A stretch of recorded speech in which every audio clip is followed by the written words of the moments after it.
I woke up and it was March 2011. March 2011, and I thought, are you kidding me? Are you kidding me?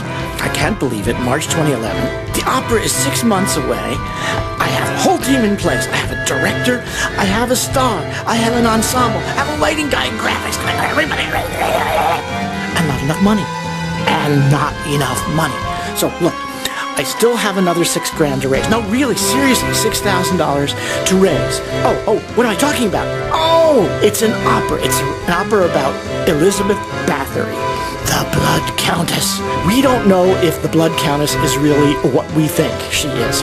Is she this person who killed 625 or 612 or 601 or 55 servants? Or was she a noble woman who inspired such jealousy and such rage by the other people in the Hungarian Empire at the time that they did everything they could to take her down? It's possible that's what they did. So we're here in March 2011, and I'm trying to come up with a way of expressing the life of Erzsébet Bathory in a way that makes some sort of sense. You know, her lovers, her husband, perhaps her victims, her compatriots, her children, all of these things. The libretto's written, the score is written, everything's ready, everybody's standing by. So, out there, I know, are thousands of fans of Erzsébet, at least the story of Erzsébet, certainly not fans of Erzsébet herself, unless you're one of those. But, you know, you could be one of those fans of Erzsébet, right? Could you? Couldn't you? Okay, so she's something mysterious, someone unbelievably important in the annals of local history. I mean, can you imagine how different Europe would be today if Erzsébet had not negotiated treaties? Treaties, mind you, with people who kept the East and the West separate during those days.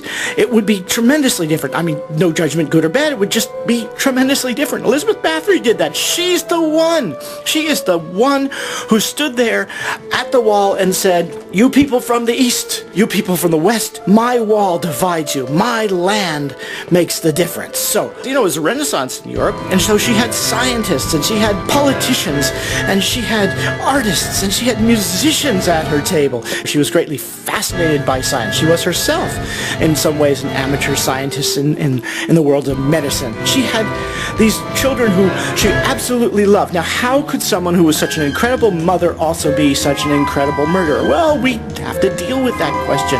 What was going on in the mind of Erzsébet Bathory? My opera explores all this, and you'll hear the voice of the incredible Lisa Jablo, who will be in the role of Erzsébet. Erzsébet is the name of the opera. In the Hungarian, Erzsébet for Elizabeth.